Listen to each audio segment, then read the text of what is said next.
Brasília, tramitação da medida provisória dos ministérios abre crise no Congresso e expõe divergências de Arthur Lira com o governo. Catiúcia Sotomayor, por aqui com a gente de volta. Senadores vêm reclamando, Catiúcia, do pouco tempo que teriam para apreciar propostas, não é mesmo?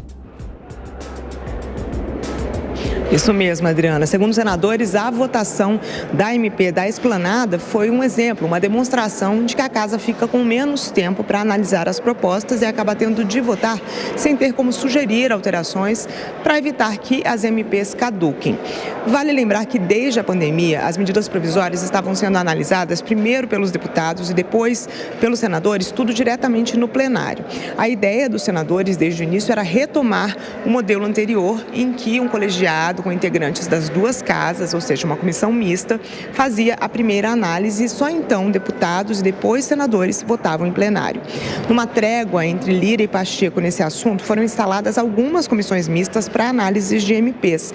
Mas, segundo o Senado, o protagonismo dos deputados continua superior, já que as propostas ficam muito mais tempo para análise na Câmara e o Senado não consegue se aprofundar em tempo hábil, já que as MPs, como a gente falou, têm prazo de validade de 120 dias. No caso da Esplanada, o Senado teve menos de 24 horas para apreciar o texto que foi aprovado em plenário na Câmara. Assim, volta à pauta, então, a discussão sobre o rito e o tempo de análise para cada casa, já que senadores dizem que não dá para relatar um texto nem ler sem ler, nem aperfeiçoar sem prazo para debate. A oposição ainda diz que o presidente do Senado, Rodrigo Pacheco, tem se omitido e tem dado espaço para o presidente da Câmara, Arthur Lira, ganhar força nessa disputa por poder dentro do Congresso Nacional.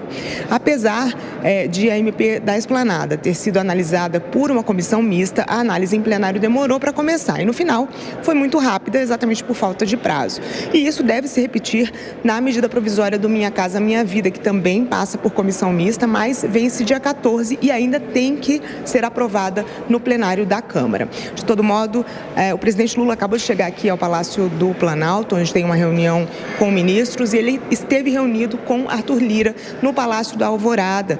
E esse encontro não estava na agenda das duas autoridades, mas um dos assuntos deve ser exatamente as medidas provisórias. Claro. Eu volto com vocês. Essas articulações entre as autoridades principais de Brasília, do Congresso Nacional, a gente segue acompanhando. Até mais, Catiúcia.